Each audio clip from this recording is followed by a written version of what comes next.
아, 뭔 냄새야. 아줌마 여기 좀 치워요. 장사를 하자는 거야, 뭐야. 저는 평생 국밥을 팔아온 박복래입니다. 새벽 4시 어둠이 채 가시지 않은 시간에도 제 가게 복래 국밥의 주방은 펄펄 끓어오르죠. 거대한 가마솥에서 뽀얗게 우러나는 사골 국물, 그 구수한 냄새가 제게는 알람 소리나 마찬가지입니다. 어떤 날은 알람보다 제가 먼저 깨기도 해요. 이 냄새가 제 인생이고 제 전부이니까요. 사람들은 저더러 성공한 사장님이라고들 합니다. 맞아요.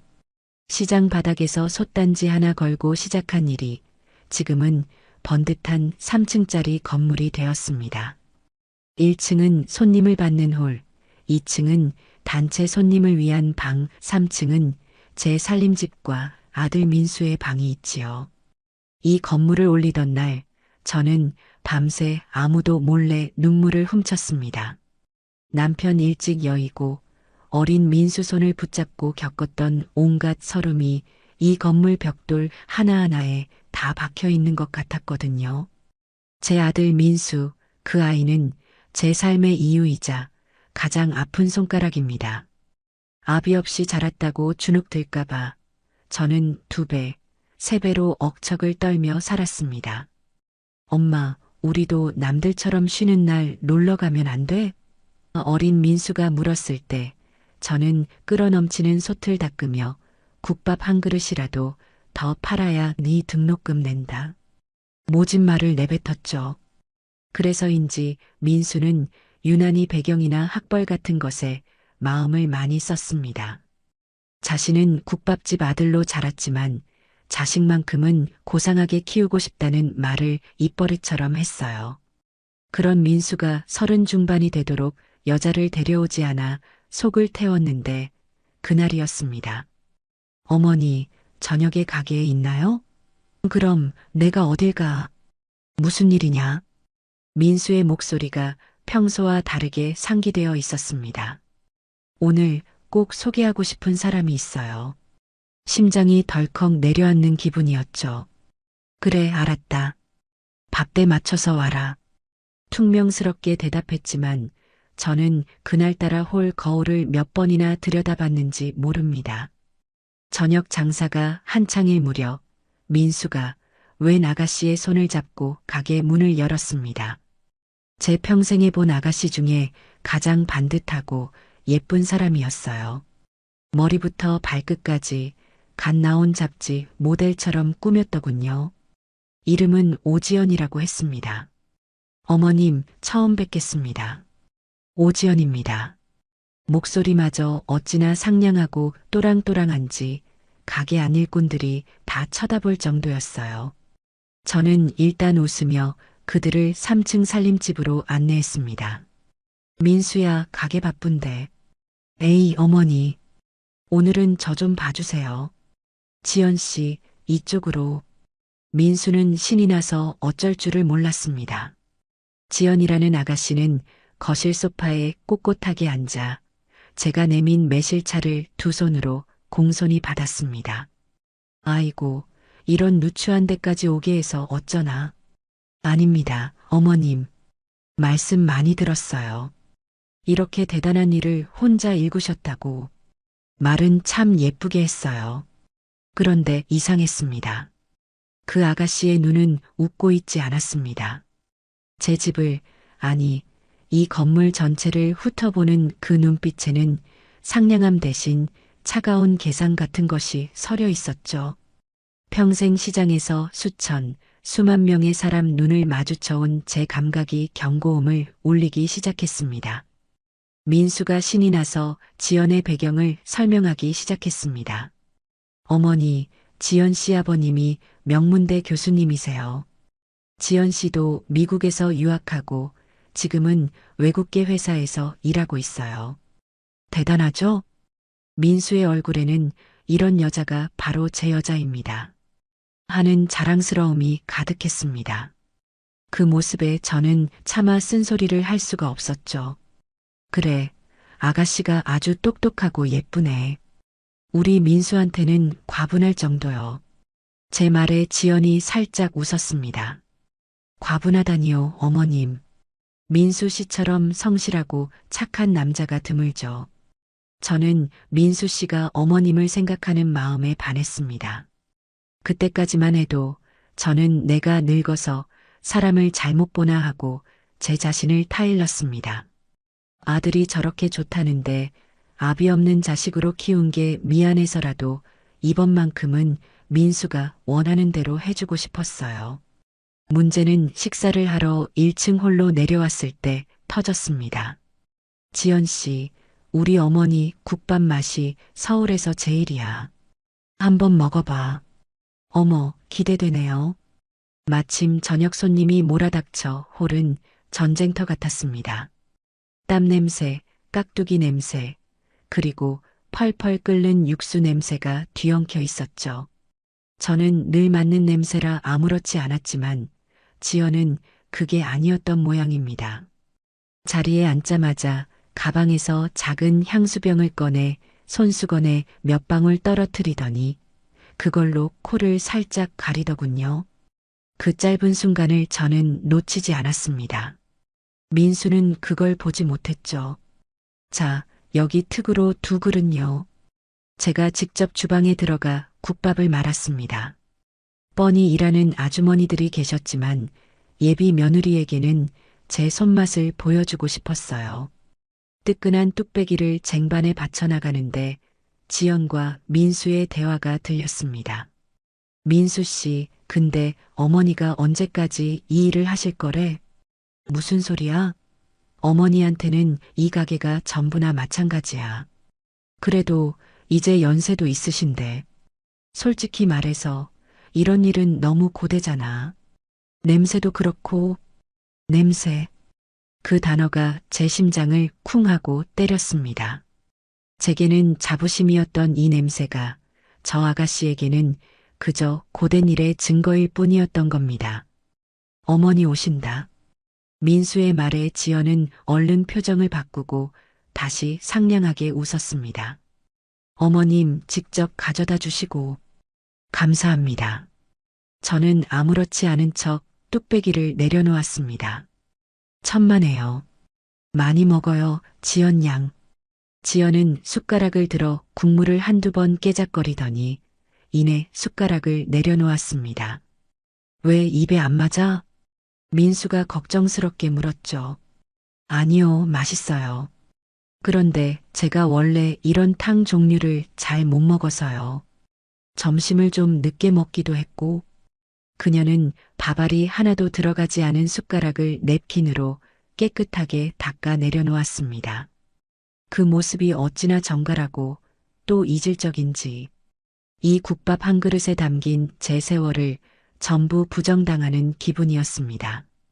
식사가 끝나고 가게 앞에서 2사람을 배웅했습니다. 민수는 이미 지연에게 푹 빠져 정신이 없는 듯 보였죠. 어머니, 지연 씨랑 저 진지하게 결혼 생각하고 있습니다. 드디어 올 것이 왔습니다. 조만간 정식으로 양가 부모님 뵙고 날 잡으려고요. 허락해 주실 거죠? 민수는 제 대답을 듣기도 전에 지연의 손을 꽉 잡았습니다. 지연은 수줍은 듯 고개를 숙였지만 그 입꼬리가 살짝 올라가는 것을 저는 보았습니다. 저는 민수를 실망시키고 싶지 않았습니다. 평생 어머니 소리 한 번 제대로 못 듣고 산 제 인생이 불쌍해서라도 저렇게 반듯한 며느리를 얻는 게 맞다고 생각했죠. 제 감이 틀렸기를 바라면서요. 그래, 우리 아들이 좋다는데 내가 반대할 게 뭐 있나? 제 허락이 떨어지자 지연이 고개를 번쩍 들었습니다.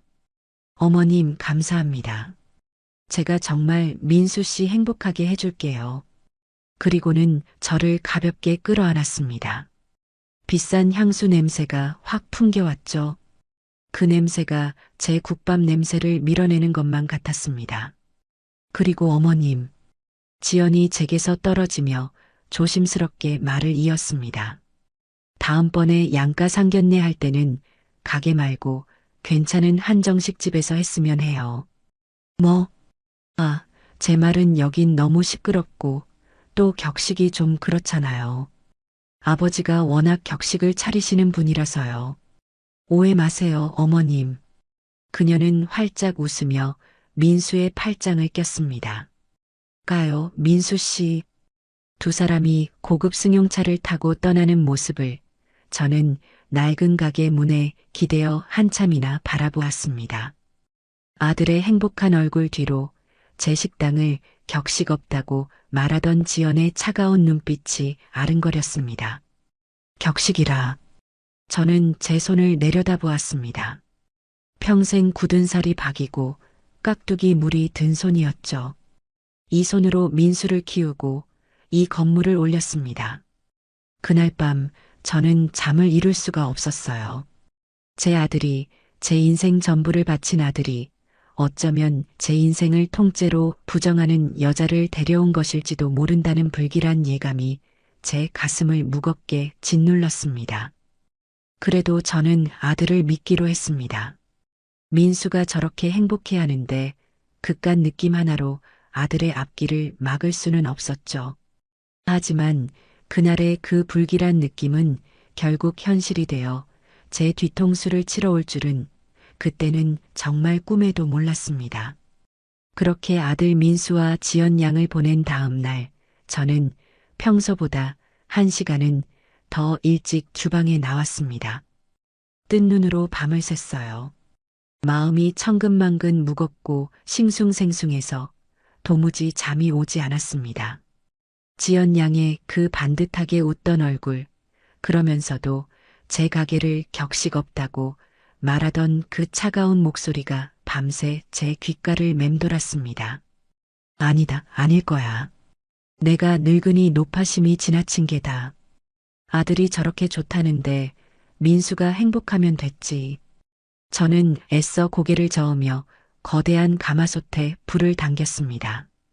펄펄 끓는 국물처럼 제 속도 좀 시원하게 끓어넘쳤으면 싶었죠. 그렇게 마음을 다잡으려 애쓴 지 며칠이 흘렀습니다. 민수는 상견례 날짜를 잡아야 한다며 매일 밤 지연 양을 만나고 늦게 들어왔습니다. 3층 제 살림집으로 올라오는 아들의 발소리에는 생전 처음 들어보는 흥이 실려 있었죠. 하지만 그만큼 제 얼굴을 보고 앉아 도란도란 이야기하는 시간은 사라졌습니다. 며느리가 생기기도 전에 아들을 뺏긴 기분이 이런 걸까요? 섭섭한 마음이 드는 건 어쩔 수 없었습니다. 사건은 운명의 장난처럼 그 주 금요일에 터지고야 말았습니다. 점심 장사를 앞두고 산더미처럼 쌓인 물을 앞에 두고 깍두기를 버무리려던 참이었습니다. 가게 전화벨이 그야말로 불이 난 것처럼 요란하게 울렸습니다. 복내 국밥입니다. 사장님, 저 김 실장인데요. 수화기 너머로 들려오는 목소리는 제 오른팔 15년을 저와 함께 이 가게를 지켜온 김 실장이었습니다. 그런데 목소리가 꽉 잠겨서 제대로 나오질 않았습니다. 무슨 일이야, 김 실장? 아침부터 목소리가 왜 그래? 감기 걸렸어? 사장님, 저희 어머니가. 김 실장의 목소리가 울음에 무너져 내렸습니다. 어머니가 지금 위독하다고 연락이 왔습니다. 병원에서 마음의 준비를 하라고. 제 심장이 쿵 하고 바닥으로 떨어지는 것만 같았습니다. 김 실장의 어머니가 몇 년째 편찮으시다는 건 알고 있었지만 이렇게 갑작스러울 줄은 몰랐죠. 아니, 그게 무슨 소리야. 그런 말 마. 얼른 가봐야지. 당장 가봐. 여긴 신경 쓰지 말고. 내가 어떻게든 할 테니까. 하지만 사장님, 오늘 금요일입니다. 예약 장부 보셨죠? 2층 단체 손님만 50명이에요. 제가 없으면 홀이 마비될 겁니다. 이 사람아. 제가 버럭 소리를 질렀습니다. 사람 목숨이 중에 지금 장사가 중에. 그런 걱정일랑 붙들어 매고 어서 어머님 곁으로 가. 자식 도리해야지. 가보고 무슨 일 있으면 바로 연락하고, 알았어? 사장님 감사합니다. 정말 정말 감사합니다. 전화를 끊고 나니 눈앞이 캄캄했습니다. 김 실장은 단순히 홀 서빙만 하는 사람이 아니었어요. 직원들 관리부터 수백 개의 주문표를 정리하고 예약 손님을 응대하고 주방과의 소통을 조율하는 이 가게 1층 홀의 사령관이나 마찬가지였습니다. 그런 사람이 하필이면 일주일 중 가장 바쁘고 혼란스러운 금요일 점심시간에 빠지게 된 겁니다. 저는 급히 주방 식구들과 홀 서빙을 맡은 아주머니들을 전부 불러 모았습니다. 다들 들었지. 김 실장이 지금 급한 일로 병원에 갔어. 오늘 점심 우리끼리 어떻게든 버텨내야 해. 다들 얼굴이 하얗게 질리더군요. 사장님, 김 실장님 없이요? 2층 단체 손님은 어떡하고요? 50명 주문이 다 제각각인데. 주문표 정리는요? 저는 그런 거 할 줄 몰라요. 아이고, 오늘 난리 나겠네. 어떡해. 우왕좌왕, 그야말로 아수라장이었습니다. 11시 오픈까지 남은 시간은 고작 1시간. 새로 사람을 구할 시간은 당연히 없었죠. 조용히 해. 제가 평소답지 않게 버럭 소리를 질렀습니다. 가게 안이 순간 찬물을 끼얹은 듯 조용해졌죠. 내가 전쟁통에도 솥단지 하나 들고 민수 아비 없이 민수 키웠어. 고작 점심 장사 하나 못 버텨낼까봐. 이럴 때일수록 정신 똑바로 차려야지. 저는 주방장을 쳐다보았습니다. 주방장은 다른 거 신경 쓰지 말고 탁 나가는 속도만 정확히 맞춰줘요. 네, 사장님. 그런데 홀은 내가 뛴다. 네, 사장님이요? 사장님 안 됩니다. 연세도 있으신데 저 틈바구니에서 이 사람들아. 내가 이 가게에서 저 솥을 몇 년을 지켰는데 내 가게 내가 지키겠다는데 누가 말려? 저는 3층 살림집으로 올라가지 않았습니다. 대신 가게 구석에 있는 낡은 직원 탈의실로 향했죠. 그곳 벽 한쪽에는 제가 아주 오래전에 입었던 낡은 일복이 비닐에 쌓인 채 걸려 있었습니다. 이 건물을 올리기 전 시장 바닥에서 손님들과 함께 울고 웃으며 국밥을 말던 시절에 입었던 제 젊은 날의 갑옷이었죠. 색이 바를 대로 바래고 목덜미는 살짝 해진 남색 몸빼바지와 하얀 면 티셔츠, 그리고 복내 국밥이라는 글자조차 희미해진 붉은색 앞치마. 버리지 못하고 가끔 초심을 잃을까 두려울 때마다 꺼내보던 옷이었습니다. 저는 망설임 없이 그 옷을 꺼내 입었습니다. 사장님 정말. 탈의실을 따라 들어온 주방장이 제 모습을 보고 말을 잇지 못했습니다. 왜? 꼴이 우스운가? 아닙니다. 사장님 꼭 20년 전 사장님이 여기서 국밥 마시던 그 모습 같습니다. 그래. 20년 전이나 지금이나 내 가게는 내가 지켜야지. 가서 솥이나 잘 봐요. 저는 머리를 질끈 동여매고 위생모를 깊게 눌렀었습니다. 요즘은 다들 모자를 쓰니까 이게 더 자연스러울 테죠.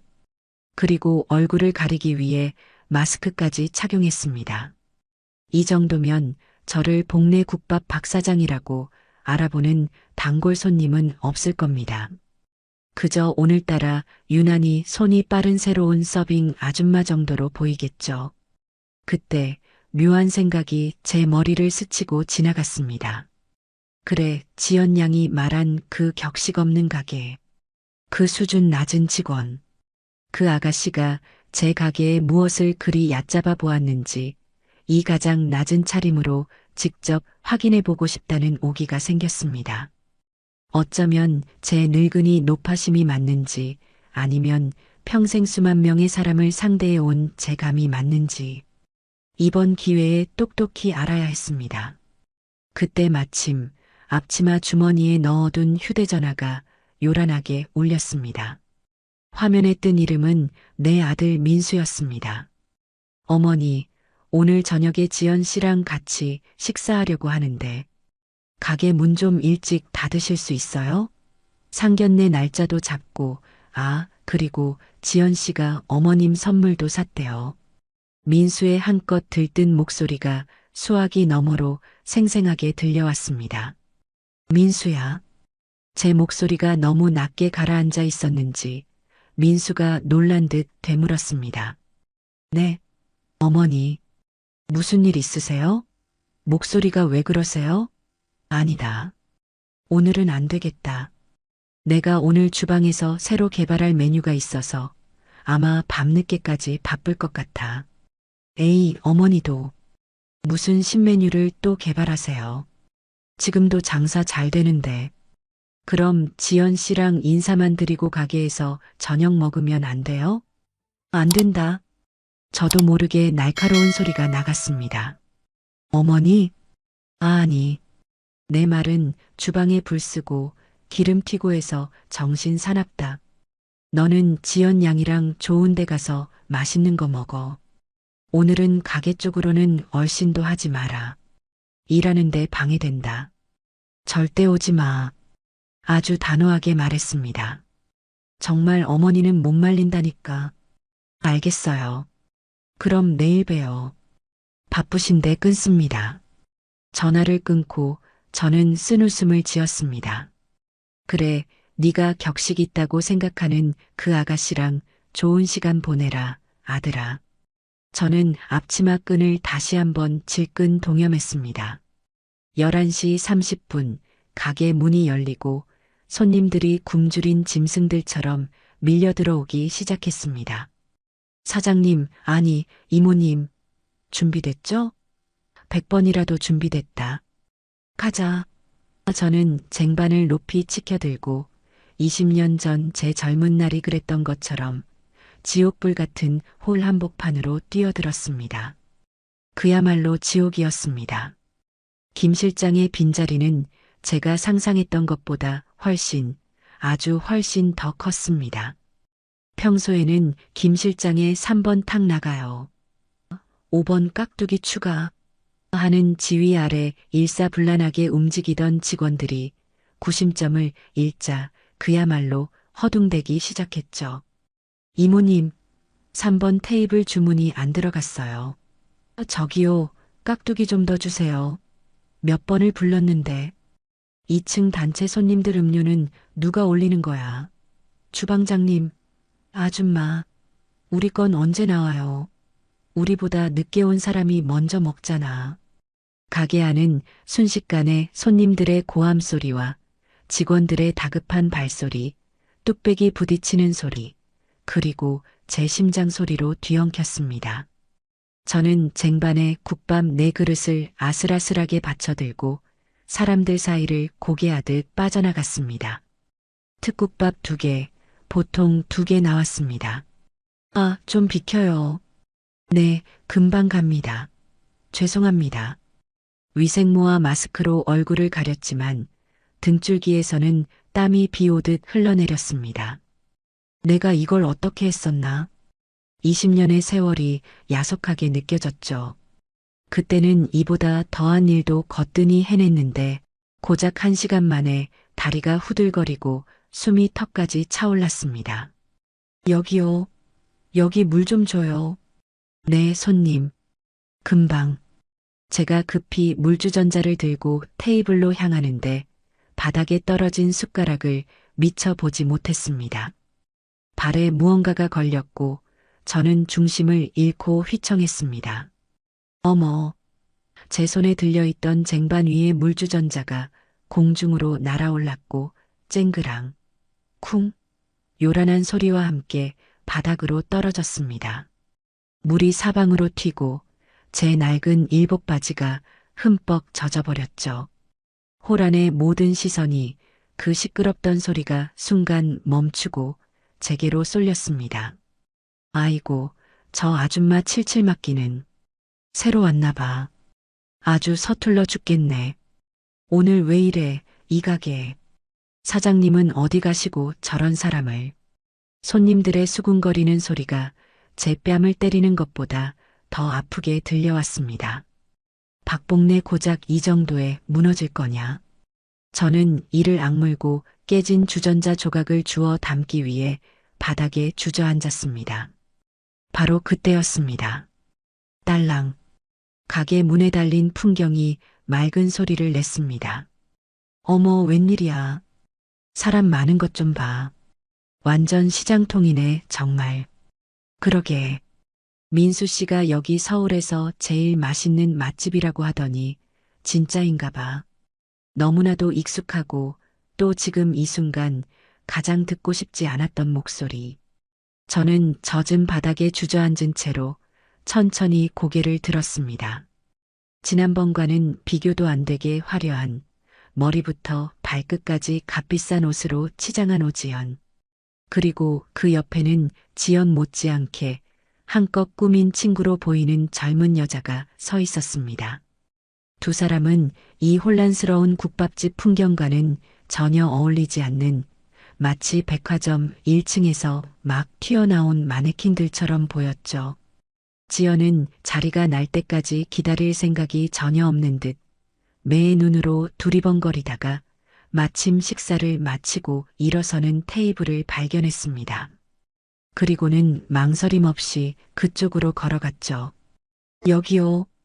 손님이 채 일어나기도 전에 지연이 그 자리를 찜하듯 가방을 내려놓았습니다. 여기 좀 치워줘요. 손가락으로 툭툭 아직 빈 뚝배기와 뼈다귀가 그대로 남아있는 테이블을 가리켰습니다. 저는 깨진 조각을 담은 쓰레받기를 든 채 멍하니 그 모습을 바라보았습니다. 저기요. 못 들었어요? 거기 젖은 바닥에 앉아있는 아줌마. 지연이 저를 발견했습니다.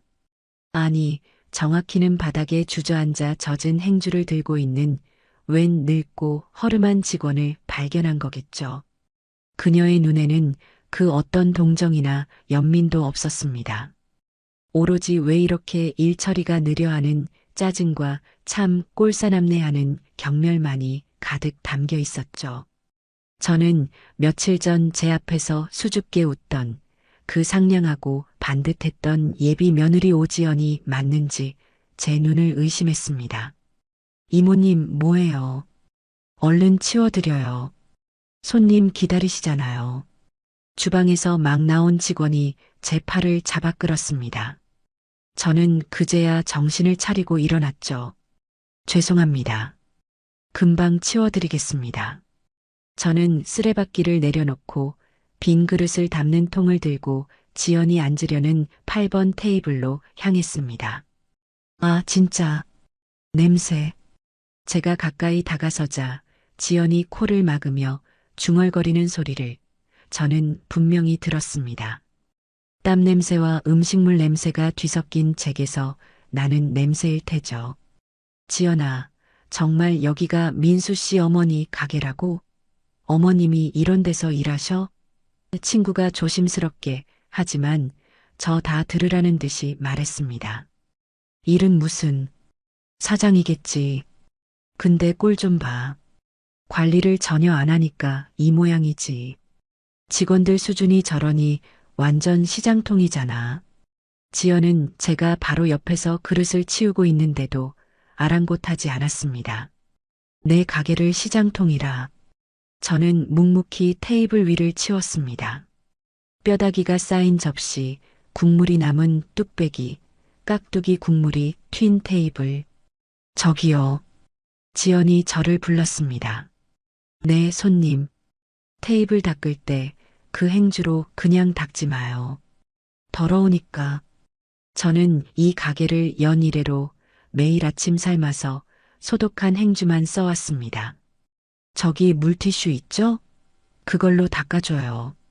아, 그리고 물은 이 물통 말고 생수로 갖다 줘요. 이거 깨끗한 거 맞아요?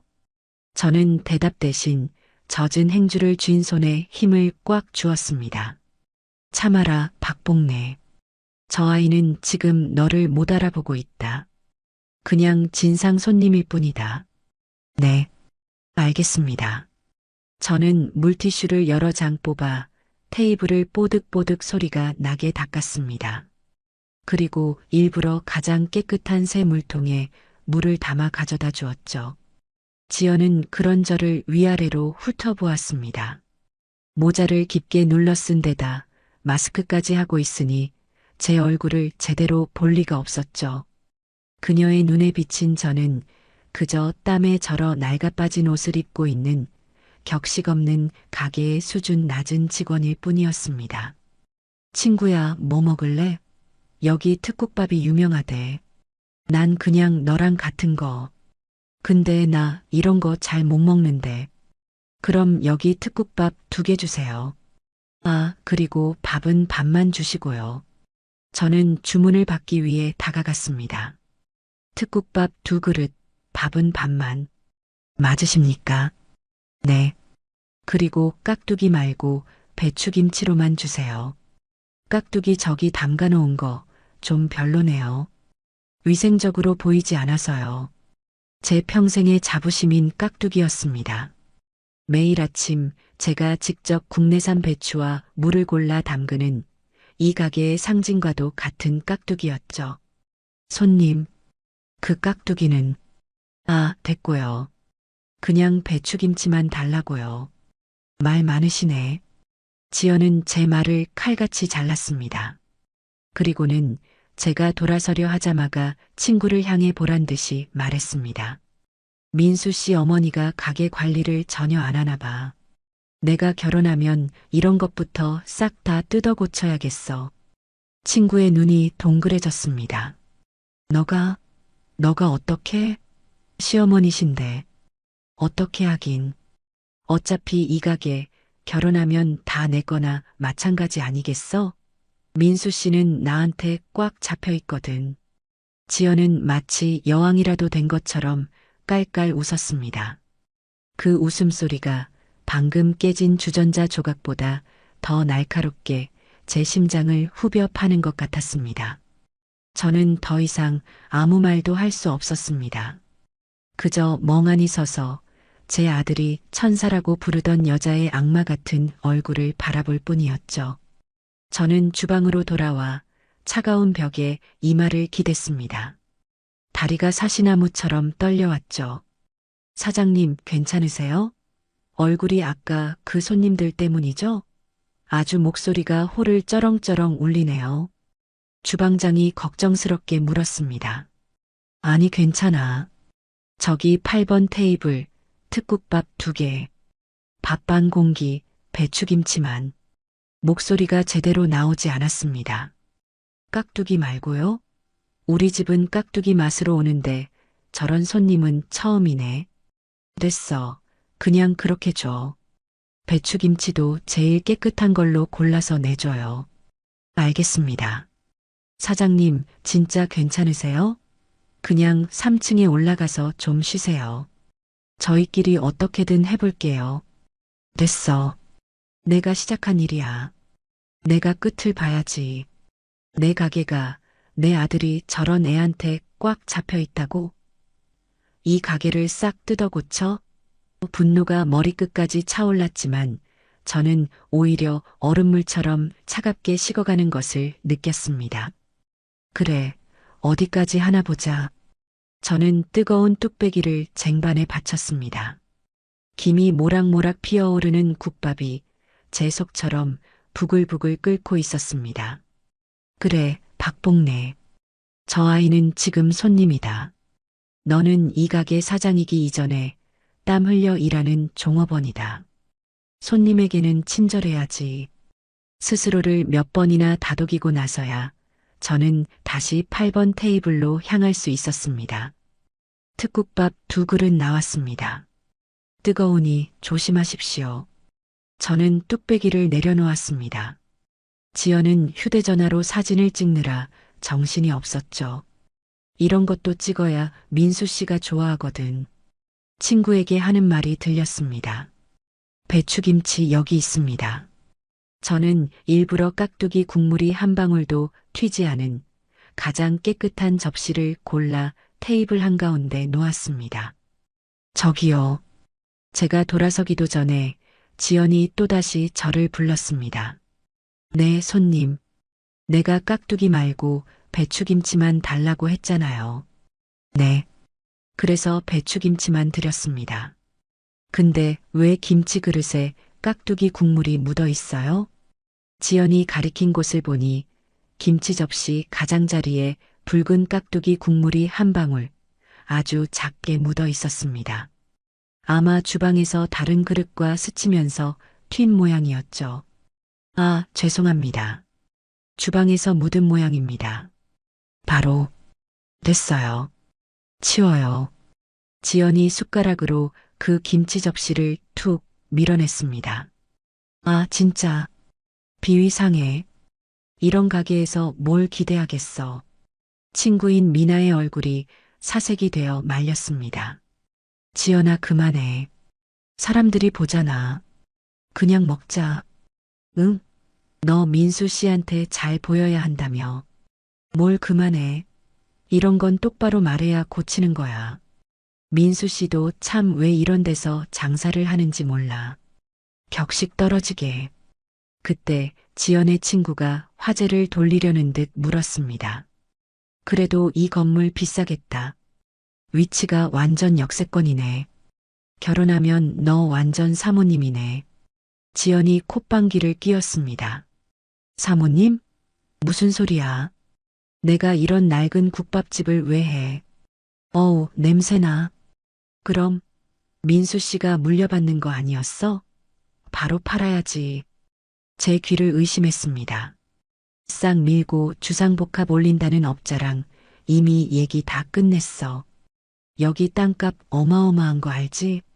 여기 팔면 강남에 아파트 사고 너한테 샤넬 백 하나 사줄게. 됐지? 업자? 내 가게를 판다고? 저는 그 자리에 못 박힌 듯 서 있었습니다. 친구 미나가 겁먹은 목소리로 물었습니다. 그래도 시어머니가 가만히 계시겠어? 이 가게가 전부라고 들었는데. 지연은 숟가락으로 국밥을 깨작거리며 세상에서 가장 쉬운 일을 말하듯 답했습니다. 우리 어머니? 아, 민수 씨 어머니. 순진해서 구슬리기 쉬워. 아들밖에 모르거든.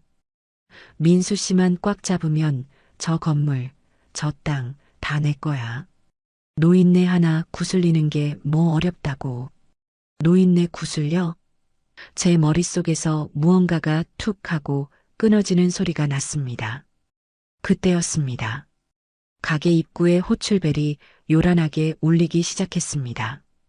딩동 딩동 딩동 고장이라도 난 것처럼 누군가 벨을 누르고만 있었습니다. 아, 진짜 시끄럽네. 저 벨소리 좀 어떻게 해봐요. 밥 좀 먹자. 지연이 귀를 막으며 소리쳤습니다. 저는 굳어버린 다리를 겨우 움직여 호출벨이 울리는 1번 테이블로 향했습니다. 죄송합니다. 벨이 여기요. 아줌마. 10년 단골인 최 씨 아저씨였습니다. 내가 이 가게 10년 단골이야. 근데 오늘따라 왜 이렇게 어수선해. 김 실장은 어디 가고. 그리고 이 벨 좀 고쳐요. 계속 울리잖아. 네. 손님. 지금 손님이 누르고 계신 뭐. 내가 눌러.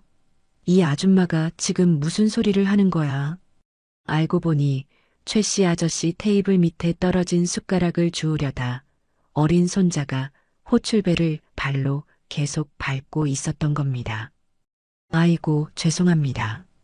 제가 바로. 저는 허리를 숙여 숟가락을 주워주었습니다. 그 순간 8번 테이블에서 다시 지연의 목소리가 들려왔습니다. 아, 진짜. 짜증나. 벨소리에 애우는 소리에. 밥이 코로 들어가는지 입으로 들어가는지. 바로 그때였습니다. 지연이 들고 있던 물컵을 제 쪽으로 실수인 척 엎어버린 겁니다. 어머. 차가운 물이 바닥을 닦으려 허리를 숙인 제 등 위로 고스란히 쏟아졌습니다. 가게 안의 모든 소리가 순간 멈췄습니다. 물에 젖은 낡은 티셔츠가 축축하게 제 등에 달라붙었습니다. 10월 말의 쌀쌀한 날씨에 찬물이 뼛속까지 스며드는 것 같았죠. 어머, 어떡해. 미안해요. 지연이 입을 가리며 말했습니다. 하지만 그 눈은 전혀 미안해하고 있지 않았죠. 손이 미끄러졌네. 친구인 미나의 얼굴이 하얗게 질렸습니다. 지연아, 너 왜 그래? 실수라니까. 지연은 뻔뻔하게 어깨를 으쓱했습니다.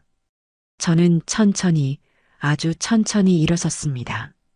등에서 흘러내린 물이 바지까지 적시고 있었죠. 괜찮습니다.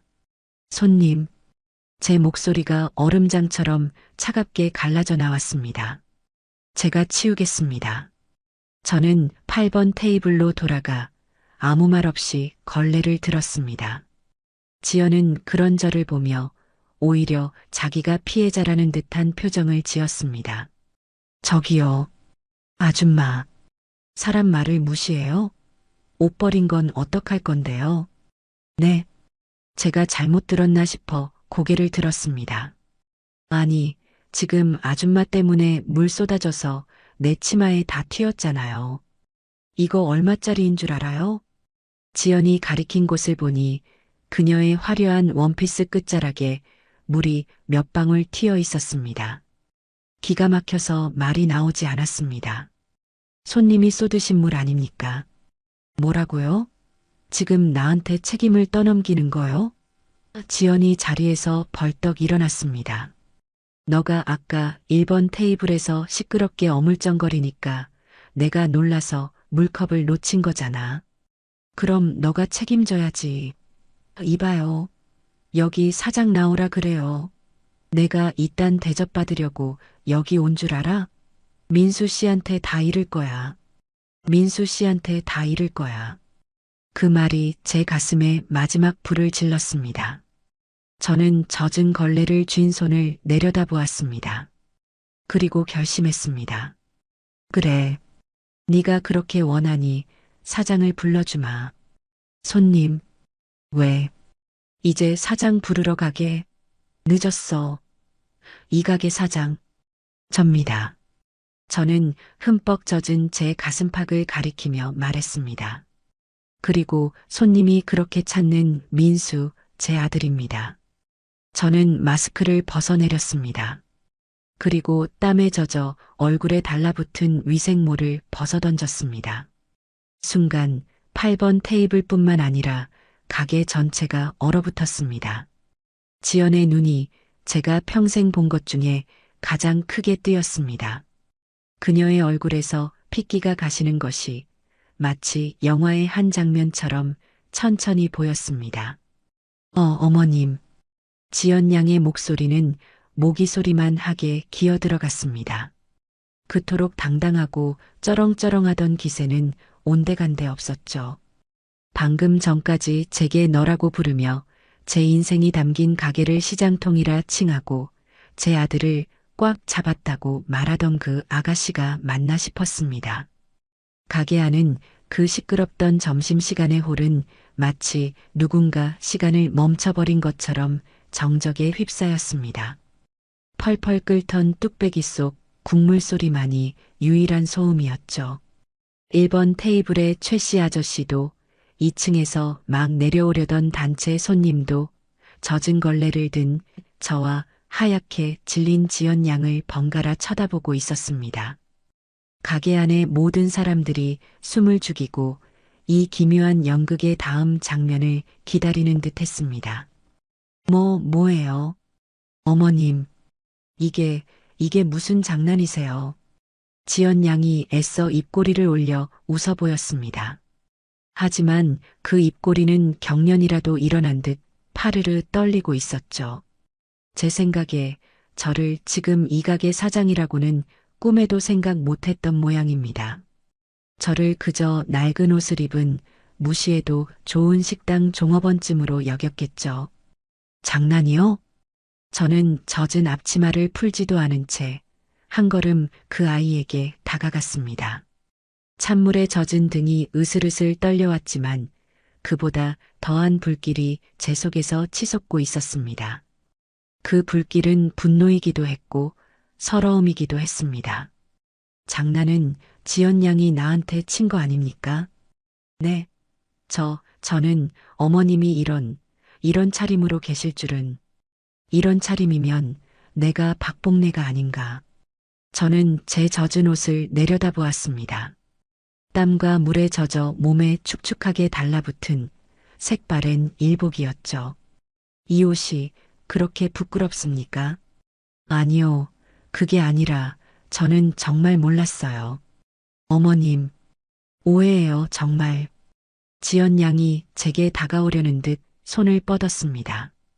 저는 그 손을 차갑게 뿌리쳤습니다. 제 몸에 닿는 것조차 불쾌했습니다. 오해라. 그럼 내가 들은 것도 다 오해인가? 네. 저는 8번 테이블을 지연 양이 앉아있던 그 자리를 턱으로 가리켰습니다. 거기 앉아서 이 가게 수준이 이렇다고 했던 말. 그것도 오해인가요? 그건 지연 양의 눈이 흔들렸습니다. 내 깍두기를 보고 위생적이지 않다고 했던 말. 그것도 오해고요. 어머님, 제 말은 이 가게를 다 뜯어 고쳐야겠다. 어차피 결혼하면 다 내 거니까. 노인네 하나 구슬리는 건 일도 아니라고. 제 목소리는 낮고 차분했지만 한 글자 한 글자가 얼음송곳처럼 홀 안에 울려 퍼졌습니다. 가게 안의 모든 손님들이 제 말을 듣고 있었습니다. 그것도 내가 잘못 들은 오해입니까? 지연 양. 지연 양의 얼굴이 하얀색을 넘어 이제는 퍼렇게 질리기 시작했습니다. 어머님. 그건 제가 친구한테 그냥 농담으로. 농담? 제 목소리가 저도 모르게 높아졌습니다. 내 평생이 담긴 이 가게를 팔아치우고 강남에 아파트를 사겠다는 말이, 노인네 구슬린다는 말이 농담으로 할 소리요? 지연 양은 입술만 달싹일 뿐 대답을 못했습니다. 물은 왜 쏟았어요? 네. 아까 일부러 내 등에 쏟은 그 물 말입니다. 지연 양이 기겁하며 뒷걸음질 쳤습니다. 아니에요. 그건 정말 실수. 실수. 그래요. 하지만 그 뒤에 내 치마에 물이 튀었다며 내게 책임을 떠넘긴 건 그것도 실수인가? 지연 양은 아무 말도 하지 못했습니다. 너가 아까 1번 테이블에서 시끄럽게 어물쩡거리니까 내가 놀라서 물컵을 놓친 거잖아. 그럼 너가 책임져야지. 저는 지연 양이 불과 몇 분 전에 제게 내뱉었던 말을 토씨 하나 틀리지 않고 그대로 돌려주었습니다. 이 말이 지금 기억이 안 납니까? 지연 양은 이제 완전히 궁지에 몰렸습니다. 그토록 교양 있는 척, 상냥한 척하던 가면이 산산조각 난 얼굴이었죠. 그때 옆에서 같이 질려있던 지연 양의 친구, 미나라는 아가씨가 불쌍할 정도로 떨기 시작했습니다. 저기 사장님, 그러니까 지연이가 오늘 좀 기분이 안 좋은 일이 있어서. 저는 그 친구에게로 시선을 돌렸습니다. 아가씨. 네. 아가씨도 똑같이 들었죠. 내 가게를 팔아치우고 나를 노인네라고 부른 거. 미나 양은 금방이라도 울음을 터뜨릴 것 같은 얼굴로 지연 양을 힐끗 쳐다보았습니다. 지연 양이 너 말하지 말라는 듯이 눈을 부릅뜨고 있었죠. 저는 그냥 따라온. 들었냐고 물었습니다. 제 단호한 물음에 미나 양은 결국 고개를 끄덕일 수밖에 없었습니다. 네, 들었어요. 죄송합니다, 사장님. 지연아. 미나 양이 지연 양의 팔을 붙잡고 흔들었습니다. 너 어떡해. 빨리 사과드려. 너 정말 미쳤어? 어떻게 그런 말을. 닥쳐. 지연 양이 미나 양의 손을 거칠게 뿌리쳤습니다. 닥치라고. 너가 뭔데 끼어들어. 그리고는 저를 노려보았습니다. 네, 그렇습니다. 그 순간 지연 양은 저를 노려보았습니다. 모든 것을 포기한 사람처럼, 혹은 마지막 발악을 결심한 사람처럼 말입니다. 어머님. 목소리가 다시 차갑게 돌아와 있었습니다. 네. 들으신 대로예요. 저는 기가 막혔습니다. 그래서요? 그래서 어쩌실 건데요? 뭐라고요? 어차피 다 아시게 된 거 잘 됐네요. 네, 저 이 가게 마음에 안 들어요. 냄새나고 시끄럽고 격식 떨어지는 거 맞잖아요. 지연 양은 이제 대놓고 제 가게를 손가락질하며 비난했습니다. 민수 씨도 저랑 같은 생각이에요. 그 말이 제 심장을 꿰뚫었습니다. 민수도, 민수 씨가 저한테 뭐라고 했는지 아세요? 자기 어릴 때 꿈이 이 가게에서 도망치는 거였다고 했어요. 이 냄새 지긋지긋하다고요. 거짓말. 제 가슴 속에서 비명이 터져 나왔습니다. 거짓말 아니에요. 민수 씨도 어머니가 불쌍해서 고생한 거 아니까 차마 말을 못하고 있었던 것 뿐이에요. 제가 대신 말해준 거예요. 이 낡은 건물 팔고 우리 다 같이 강남 가서 편하게 살자고요. 그게 그렇게 잘못된 건가요? 저는 제 아들이 저를, 제 인생을 그렇게 생각하고 있었을 줄은 하늘이 무너지는 것 같았습니다. 다리에 힘이 풀려 그 자리에 주저앉을 것만 같았죠. 사장님, 그때 1번 테이블의 10년 단골 최 씨 아저씨가 자리에서 벌떡 일어났습니다. 사장님, 저런 말도 안 되는 소리에 흔들리시면 안 됩니다. 맞아요, 사장님. 여기저기서 단골 손님들의 목소리가 터져 나왔습니다. 우리가 이 집 국밥을 몇 년을 먹었는데 저 아가씨가 뭘 안다고 저런 망발을. 주방에서도 주방장과 직원들이 놀라서 뛰쳐나왔습니다. 사장님, 괜찮으세요? 저 아가씨가 지금 무슨 소리를 하는 거야? 지연 양은 이 모든 상황이 자신에게 불리하게 돌아가자 최후의 발악을 하기 시작했습니다. 뭐예요? 당신들 다 뭐야? 왜 남의 집안일에 끼어들어? 그리고는 저를 향해 손가락질했습니다. 어머님, 솔직히 너무하신 거 아니에요? 저를 시험하려고 이런 짓을 꾸미신 거죠? 일부러 낡은 옷 입고 마스크 쓰고 저를 속인 거잖아요. 그녀는 이제 제가 자신을 속였다고 함정에 빠뜨렸다고 주장했습니다. 사람을 이렇게 기만하고 함정에 빠뜨리고 이게 지금 어른이 할 짓이에요? 민수 씨가 알면 민수 씨가 어머님을 가만두지 않을 거예요. 그녀는 제 아들 민수를 방패 삼아 저를 협박했습니다. 내가 지금 당장 민수 씨한테 전화할 거야. 어머님이 나한테 무슨 짓을 했는지 다 말할 거라고요. 지연 양은 분에 못 이겨 떨리는 손으로 핸드백에서 휴대전화를 꺼내 들었습니다. 그 모습을 저는 그저 멍하니 바라보았습니다. 민수 씨가 어머님을 가만두지 않을 것이다. 어머님이 나한테 무슨 짓을 했는지 다 말할 것이다. 그래요. 제 아들이었습니다. 제가 평생을 바쳐 키운 아들이 이제는 저 여자의 무기가 되어 저를 겨누고 있었습니다. 저는 젖은 손을 앞치마에 문질러 닦았습니다. 그리고 제 주머니 속에 있던 제 낡은 휴대전화를 꺼내 들었습니다. 그래요. 제 목소리는 이상할 정도로 차분했습니다. 전화하지요. 지연 양이 놀라 저를 쳐다보았습니다. 지연 양이 찾는 그 민수가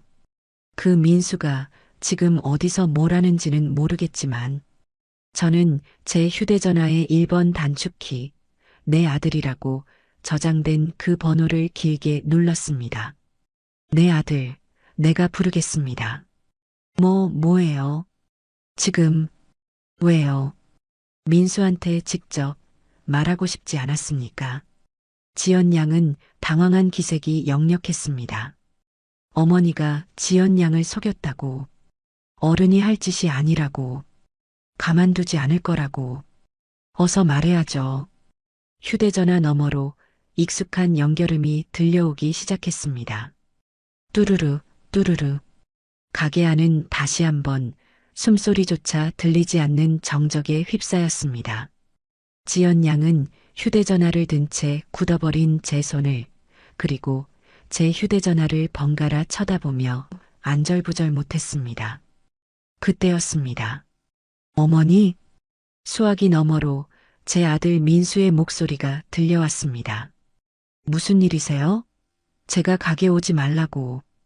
민수야. 저는 휴대전화의 스피커폰 버튼을 눌렀습니다. 제 아들의 목소리가 가게 전체에 울려 퍼졌습니다.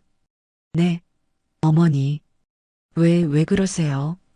목소리가 바뀌에요? 민수야. 저는 제 아들의 이름을 다시 한번 불렀습니다. 지금 당장 가게로 좀 와야겠다. 네, 가게 무슨 일 있어요? 제가 가지 말라고 하셨잖아요. 저 지금 지연 씨 만나러. 지연 양. 제 말에 지연 양이 움찔했습니다. 여기 와 있다. 네, 지연 씨가요? 아니, 어떻게 어머니랑 같이 계세요? 아, 신메뉴 개발 다 끝나셨어요? 그래, 신메뉴 개발은 다 끝난 것 같구나.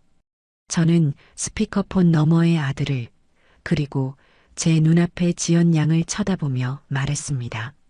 너한테 아주 특별한 손님이 와 있다. 제 목소리에는 어떤 감정도 실려 있지 않았습니다. 그러니 당장 내려오너라, 아들아. 1층 홀로. 전화가 끊기자마자 지연 양이 당황한 목소리로 물었습니다. 뭐예요? 어머님, 지금 뭐 하시는 거예요? 뭘 하긴요? 지연 양이 원하는 대로 해주는 거지. 민수 불러야 한다면서요.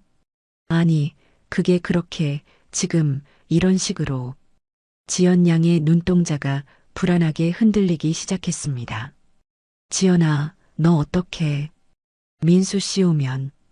옆에 있던 미나 양이 울먹였습니다. 닥치라고 했지. 지연 양이 다시 한번 친구에게 신경질을 냈습니다. 어머님, 이건 정말 오해예요. 아시잖아요. 제가 민수 씨를 얼마나 사랑하는지. 저는 그냥 민수 씨가 너무 고생하는 것 같아서 조금이라도 편하게 해주고 싶어서.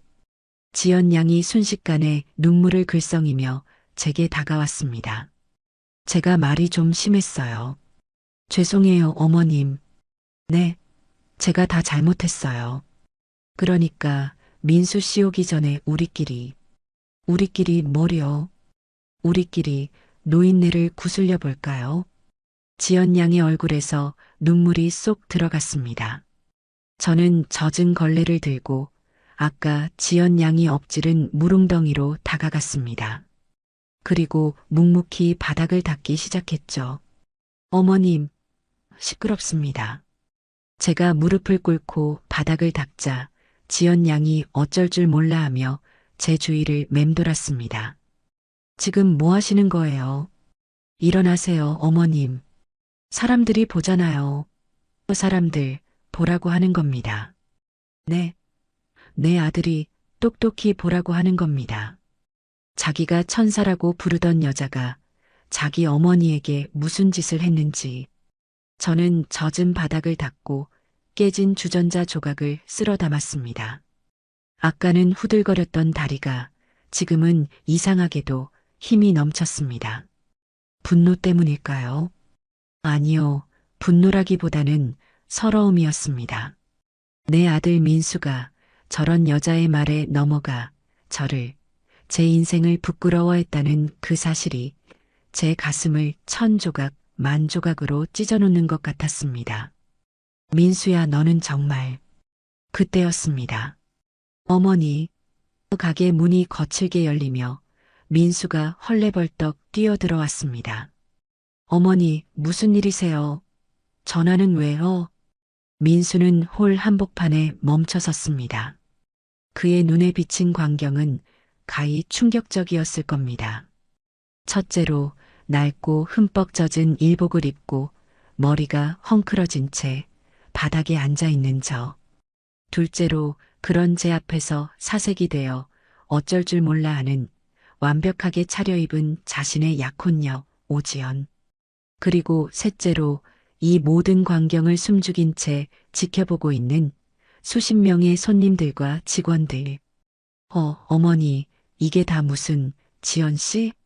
민수가 상황 파악이 되지 않는 듯 저와 지연 양을 번갈아 쳐다보았습니다. 민수 씨, 가장 먼저 정신을 차린 것은 지연 양이었습니다. 그녀는 약속이라도 한 듯 민수를 보자마자 눈물을 폭포수처럼 쏟아내며 달려갔습니다. 민수 씨, 흐흑, 민수 씨, 나 너무 무서웠어. 지연 양이 민수의 품에 와락 안겼습니다. 지연 씨, 왜 그래요? 무슨 일이에요? 어머니, 도대체 무슨...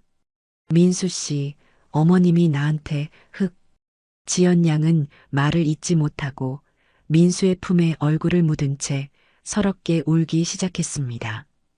그 모습은 누가 봐도 사악한 시어머니에게 구박받은 가련한 며느리의 모습, 바로 그것이었습니다.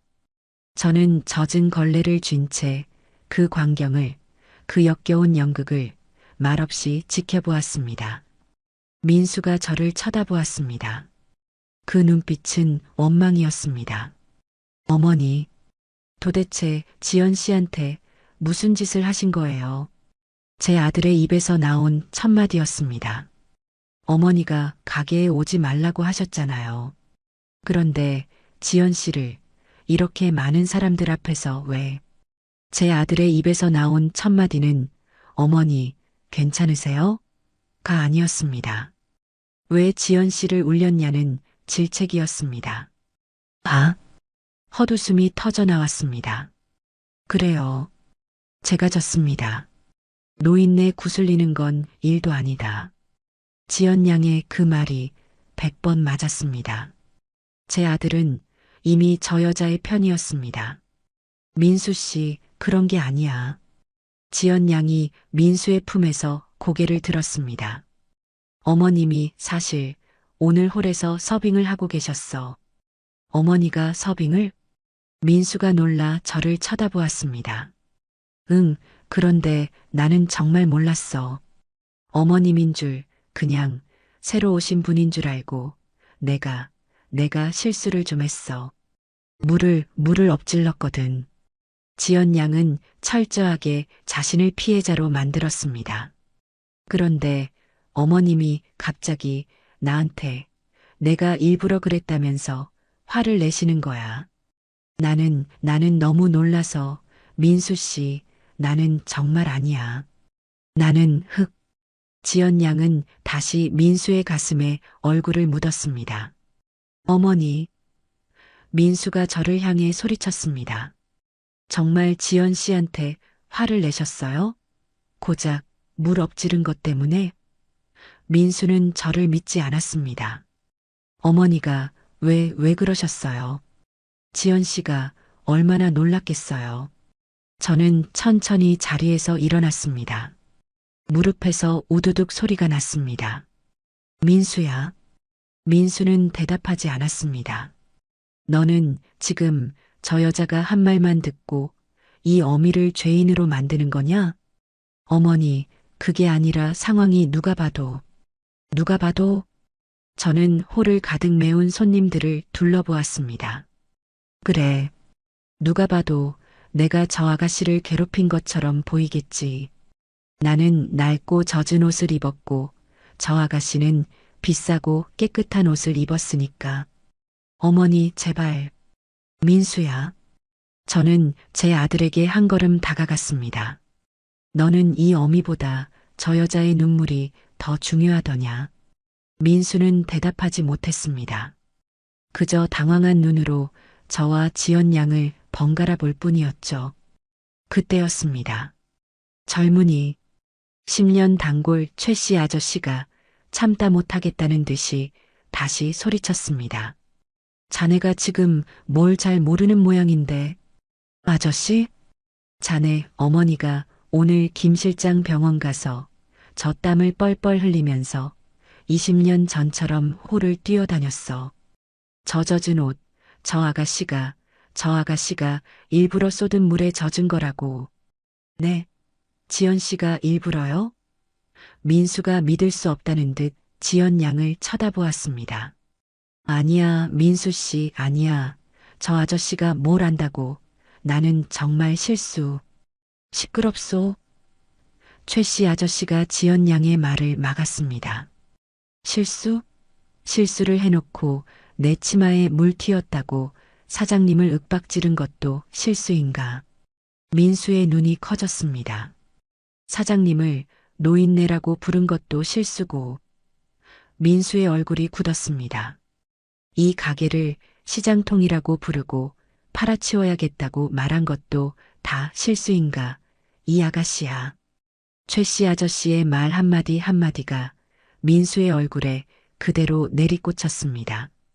민수의 얼굴이 하얗게 질려가기 시작했습니다. 지연 씨, 지금 저 아저씨 말이 사실이야? 지연 양은 아무 말도 못했습니다. 너가 우리 어머니한테 노인네라고 그랬어? 아니, 민수 씨, 그건. 지연 양은 민수의 팔을 잡고 매달렸습니다. 그건 오해야. 내가 아까 저 아줌마, 아니, 어머님인 줄 모르고 실수로 화가 나서. 실수로. 민수가 멍하니 중얼거렸습니다. 화가 나서. 그래, 민수 씨, 나 너무 화가 났었어. 여기 너무 시끄럽고 냄새나고 일하는 분이 나한테 불친절하게 굴고, 그래서 나도 모르게. 닥쳐. 얼음장처럼 차가운 목소리였습니다. 민수의 목소리였습니다. 뭐라고, 민수 씨? 민수가 지연 양의 손을 거칠게 뿌리쳤습니다. 닥치라고 했어. 민수는 지연 양을 노려보았습니다. 너가 감히 우리 어머니한테 노인네? 냄새 난다고? 민수의 눈이 제가 평생 보지 못했던 불타는 듯한 눈으로 변해 있었습니다. 민수 씨, 그게 아니라 내 말 좀 들어봐. 너는 내가 이 가게를, 이 냄새를 지긋지긋해 했다고 그렇게 말했어? 내가 너한테 이 가게를 팔고 싶다고 그렇게 말했다고? 지연 양이 그제야 자신이 무슨 말을 했는지 깨달은 듯 눈을 동그랗게 떴습니다. 민수 씨, 그건 저번에 나한테. 내가 너한테. 민수가 지연 양에게 한 걸음 다가섰습니다. 내가 너한테 뭐라고 그랬어? 지연 양은 겁에 질려 뒷걸음질 쳤습니다. 어머니가 평생 고생하셨으니까 이제는 좀 쉬게 해드리고 싶다고 그렇게 말하지 않았어? 그랬지. 근데 너는 그 말을 이 가게를 팔아치울 궁리로 들었어? 민수 씨, 너는 우리 어머니의 인생을 강남 아파트 한 채 값으로 그렇게 계산하고 있었어? 아니야, 민수 씨, 나는. 지연 양은 더 이상 아무런 변명도 하지 못했습니다. 그녀는 제 아들 민수를 너무 얕잡아 보았던 겁니다. 민수 씨, 잘못했어. 내가 정말 말이 헛나왔어. 응? 나 한 번만 용서해줘. 지연 양은 이제 그 화려한 옷차림이 무색하게 바닥에 주저앉을 기세로 민수에게 매달렸습니다. 그토록 당당하던 모습은 온데간데 없고 그저 정체가 드러난 순간처럼 비참해 보였습니다. 민수는 그런 지연 양을 아무런 표정 없이 그저 차갑게 내려다보고 있었습니다. 저는 그제야 안도의 한숨을 내쉴 수 있었습니다. 그래, 내 아들, 바보 멍청이는 아니었구나. 이 어미가 널 잘못 본 게 아니었구나. 민수가 천천히 저를 돌아보았습니다. 그 아이의 눈에는 수만 가지 감정이 스쳐 지나갔습니다. 미안함, 부끄러움, 그리고 자신에 대한 깊은 환멸. 어머니, 민수가 제게 무릎을 꿇었습니다. 민수야, 너 뭐 하는 거야? 일어나. 제가 놀라서 아들을 일으키려 했습니다. 하지만 민수는 제 손을 밀어내고 젖은 바닥에 이마가 닿을 듯이 고개를 숙였습니다. 어머니, 제가 죽을 죄를 지었습니다. 제 아들이 저에게 사죄하고 있었습니다. 제가 저런 여자를 알아보지 못하고 어머니 속을 이렇게 시커멓게 태웠습니다. 민수의 어깨가 들썩이기 시작했습니다. 제 아들이 울고 있었습니다. 이 가게의 모든 손님들과 직원들이 보는 앞에서 제 아들이 흙바닥에 엎드려 울고 있었습니다. 민수 씨, 일어나, 일어나, 제발. 지연 양이 기겁해서 민수를 잡아 끌었습니다. 사람들이 보잖아. 이게 무슨 망신이야. 망신? 민수가 젖은 눈으로 고개를 들었습니다. 망신. 민수는 지연 양을 보지 않았습니다. 저를 똑바로 쳐다보며 말했습니다. 어머니, 제가 오늘 어머니께 씻을 수 없는 망신을 드렸습니다. 아니다, 민수야. 일어나라 어서. 아닙니다. 민수는 고개를 저었습니다. 그리고 곁에 서 있던 지연 양을 쳐다보았습니다. 오지연 씨. 민수의 목소리는 차가웠습니다. 당신 참 대단한 사람이네. 민수 씨, 우리 어머니 평생 이 가게에서 땀 흘려번 돈으로 날 가르치고 먹이고 입혔어. 민수의 목소리가 떨렸습니다. 그 덕분에 지금의 내가 있는 거고.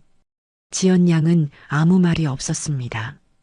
그런데 당신은 그 모든 걸 격식 없다고, 냄새 난다고, 팔아치워야 한다고 그렇게 짓밟았어. 민수가 자리에서 천천히 일어섰습니다. 민수 씨, 나는 당신이 오늘 나한테 말했던 상견례 날짜. 민수가 지연 양을 똑바로 보았습니다. 없던 일로 합시다. 지연 양의 얼굴이 굳었습니다. 우리는 오늘부로 끝입니다. 민수 씨, 안 돼. 너 이럴 수 없어. 나한테 이럴 수 없어. 지연 양이 악을 쓰며 민수에게 달려들었습니다. 당신이 나한테 어떻게 이래. 내가 당신 때문에. 손대지 마. 민수가 얼음장 같은 목소리로 말했습니다. 그리고 민수는 지연 양의 옆에서 사시나무처럼 떨고 있는 미나 양을 보았습니다. 당신 친구도 데리고. 민수는 결연했습니다. 다시는 내 눈앞에, 그리고 우리 어머니 눈앞에. 민수가 말을 마쳤습니다. 나타나지 마. 너.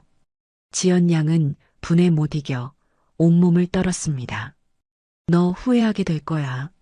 내가 누군지 알고. 누군데요? 제가 입을 열었습니다. 지연 양 아버지가 명문대 교수님이라고 했죠? 지연 양의 눈이 흔들렸습니다. 그분께도 지금 이 상황을 다 말씀드려야겠네요. 지연 양이 숨을 멈췄습니다. 내 아들과 내 가게를 상대로 사기를 치려 했다고. 사기라니요, 어머님. 그럼 꽃뱀이라고 불러드릴까요?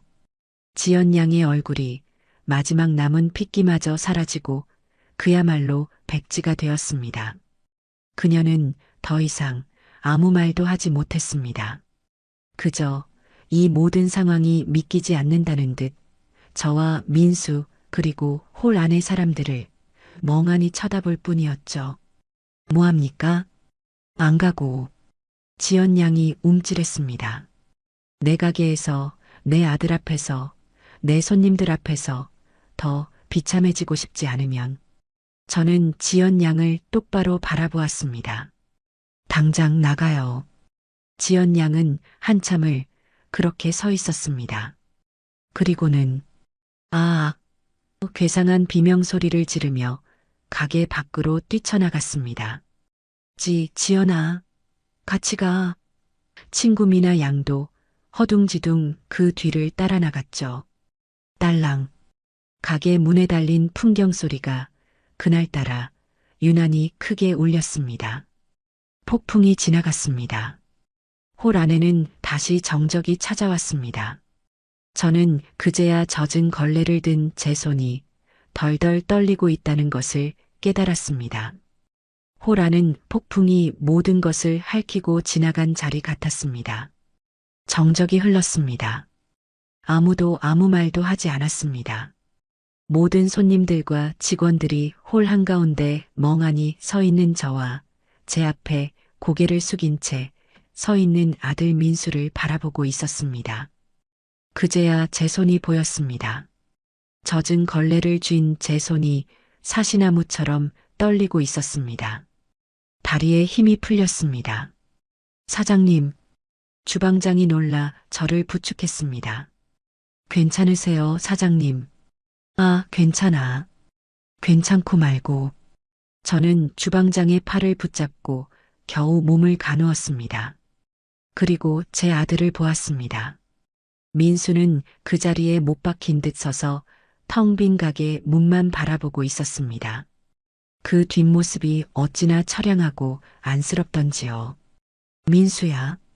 제가 불렀습니다. 민수는 차마 저를 돌아보지 못했습니다. 어머니, 제가 됐다. 저는 그 아이의 등을 향해 말했습니다. 일단 일어나라. 손님들 다 보고 계시다. 그 말에 민수가 천천히 고개를 들었습니다. 그 얼굴은 부끄러움, 미안함, 그리고 자신에 대한 분노로 일그러져 있었습니다. 어머니, 저는 알아. 저는 민수의 말을 잘랐습니다.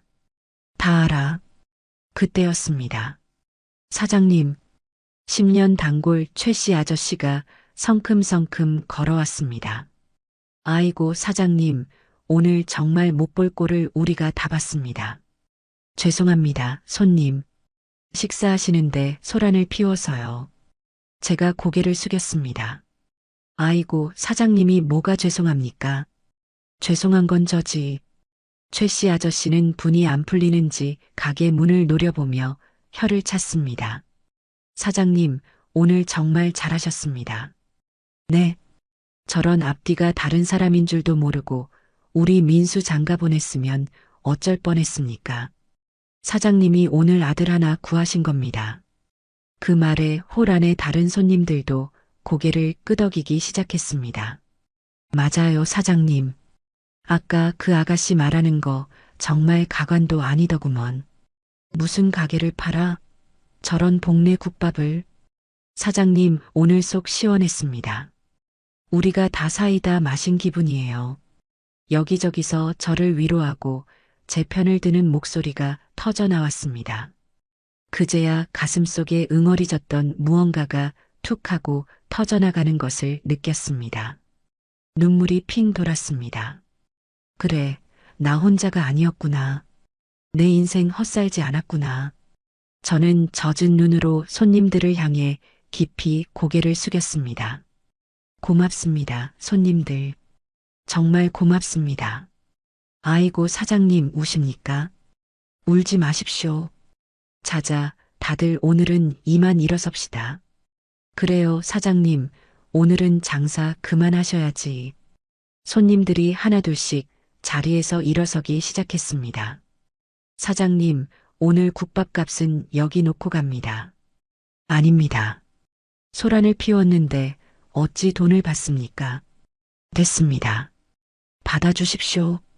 그래야 우리 마음이 편합니다. 맞아요, 사장님, 힘내십시오. 우리는 내일 다시 오겠습니다. 그래요. 내일 더 맛있는 국밥 끓여주십시오. 손님들은 마치 약속이라도 한 듯 밥값을 테이블 위에 놓고 제 어깨를 두드리며 가게를 나섰습니다. 텅 비어가는 홀을 바라보며 저는 그저 고맙다는 말밖에 할 수 없었습니다. 마지막 손님이 나가고 홀에는 저와 민수 그리고 직원들만 남았습니다.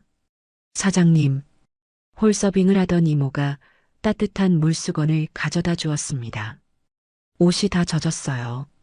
어서 3층 올라가서 갈아입으세요. 그래, 그래야지. 주방장? 네, 사장님. 오늘 장사는 여기까지 합시다. 다들 놀랐을 텐데 미안해요. 아닙니다, 사장님. 저희야말로 아무 도움이 못 돼서 죄송합니다. 주방장이 고개를 숙였습니다. 아니야. 자기 자리에서 묵묵히 일해준 것만으로도 고마워. 사장님, 다들 오늘 푹 쉬고 내일 웃는 얼굴로 봅시다. 네, 사장님. 직원들이 하나둘 정리를 하고 퇴근했습니다. 모두 저를 걱정스러운 눈빛으로 한 번 더 돌아보고 나갔죠. 드디어 가게 안에는 저와 민수 단둘만 남았습니다. 민수는 그 자리에서 한 발자국도 움직이지 않았습니다. 저는 깊은 한숨을 내쉬었습니다. 민수야. 대답이 없었습니다. 따라오너라. 젖은 몸을 이끌고 3층 제 살림집으로 올라갔습니다. 민수가 말없이 그 뒤를 따랐습니다. 집에 들어와 젖은 일복을 벗어던졌습니다. 온몸이 찬물에 젖은 솜처럼 무거웠습니다. 따뜻한 물로 샤워를 하고 깨끗한 옷으로 갈아입었습니다. 그제야 조금 정신이 드는 것 같았습니다. 거실로 나오니 민수가 거실 한가운데 무릎을 꿇고 앉아 있었습니다. 저는 아무 말 없이 그 아이 맞은편 소파에 앉았습니다. 한참이나 침묵이 흘렀습니다. 어머니, 먼저 입을 연 것은 민수였습니다. 제가 잘못했습니다. 그의 목소리는 무겁게 가라앉아 있었습니다. 제가 어머니께 죽을 죄를 지었습니다. 민수는 고개를 들지 못했습니다. 뭐가? 제가 물었습니다. 뭐가 죽을 죄냐? 민수는 잠시 망설였습니다. 저런 여자를 데려온 것, 저런 여자의 말만 믿고 어머니를 의심한 것, 어머니가 평생 지켜온 이 가게를 저런 여자 때문에 팔아치우려 했던 것. 민수는 자책했습니다. 그 모든 게 제 잘못입니다. 민수의 목소리가 젖어 있었습니다. 민수야. 네, 어머니. 너 정말 이 가게 팔고 싶었냐? 제 물음에 민수가 고개를 번쩍 들었습니다. 아닙니다, 어머니. 절대 아닙니다. 그의 목소리는 단호했습니다. 그럼 아까 지연 양이 한 말은 뭐냐? 너도 이 냄새 지긋지긋하다고 말했다면서. 민수의 얼굴이 다시 고통으로 일그러졌습니다. 그건 제 말이 와전된 겁니다. 와전? 네, 저는 그렇게 말한 적이 없습니다. 그럼 뭐라고 말했어? 말해봐라. 이 어미 귀에 똑똑히 들리게. 저는 민수가 어렵게 입을 열었습니다.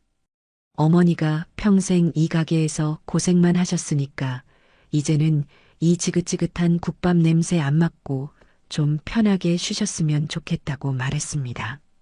그 말이 쉬셨으면 좋겠다는 말이 그 여자 귀에는 가게를 팔자로 들렸던 겁니다. 저는 눈을 감았습니다. 쉬게 해주고 싶었다.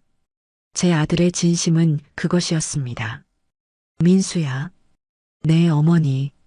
너는 이 어미가 이 가게를 떠나면 행복할 거라고 생각했냐? 어머니, 이 국밥 냄새가 이 시장통 같은 홀이 내 인생 전부인데 그걸 버리는 게 쉬는 거라고 생각했냐? 민수는 아무 대답도 하지 못했습니다. 제가 어리석었습니다, 어머니. 저는 그저 비싼 옷, 좋은 차 그런 게 행복인 줄 알았습니다. 민수는 자신의 과오를 인정했습니다.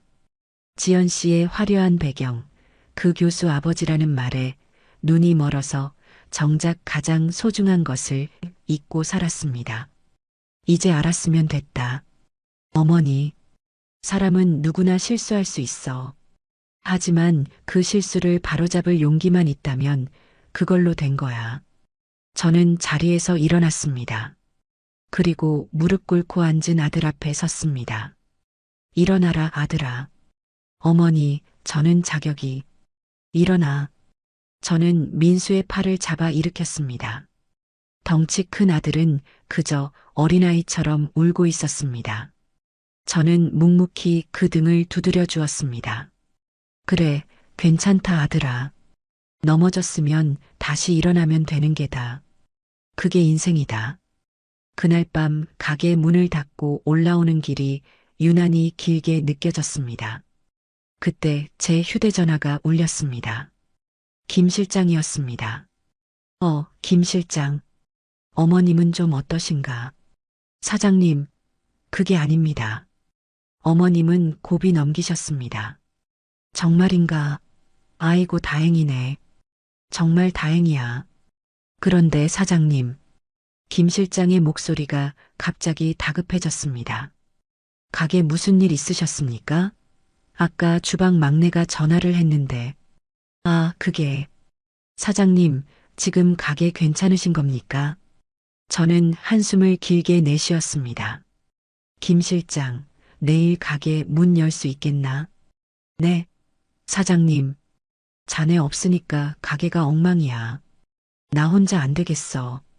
자네가 좀 와서 도와줘야겠다. 사장님, 저 지금 당장 가겠습니다. 날이 새는 대로 가겠습니다. 사장님. 그래. 고맙네, 김 실장. 전화를 끊고 창밖을 내다보았습니다. 간판 불이 꺼진 복내 국밥 건물이 어둠 속에 묵묵히 서 있었습니다. 참 긴 하루였습니다. 다음 날 저는 평소보다 더 일찍 눈을 떴습니다. 밤새 뜬 눈으로 뒤척였습니다. 몸은 천근만근 무거웠지만 정신은 오히려 맑아지는 것 같았습니다. 그래, 끝난 게 아니다. 이제 시작이다. 지연 양이 그저 철없는 아가씨가 아니라는 생각이 들었습니다. 가게를 팔아 업자랑 얘기가 끝났다. 그 말이 머릿속에서 떠나지 않았습니다. 노인네 구슬리는 건 일도 아니다. 이건 허세가 아니라는 느낌이었습니다. 분명 무언가 꾼들이었습니다. 주방으로 내려가려 채비를 하는데 민수가 문 앞에서 서성이고 있었습니다. 어머니, 주무셨어요. 얼굴이 퉁퉁 부어 있었습니다. 밤새 저처럼 잠을 설친 모양이었죠. 잤다? 너는? 저도 잤습니다. 그래. 저는 민수를 지나쳐 계단을 내려가려 했습니다. 어머니, 민수가 다급하게 불렀습니다. 왜? 제가 가겠습니다. 주방일 제가 돕겠습니다. 됐다. 너는 내일이나 해. 어머니, 제 일이 이제 없습니다. 뭐? 어제 회사에 사표 냈습니다. 민수야, 너 무슨... 어머니, 민수가 저를 똑바로 바라보았습니다. 어머니 밑에서 다시 배우겠습니다. 이 복내 국밥 제가 잇겠습니다. 저는 말을 잇지 못했습니다. 아들이 철이 든 걸까요? 아니면 어제의 충격이 아직 가시지 않은 걸까요? 민수야, 그건 충동적으로 결정할 일이 아니다. 충동 아닙니다. 어젯밤 생각 많이 했습니다. 제가 잘못 살았습니다. 이제는 제대로 살겠습니다. 어머니 가게 제가 지키겠습니다.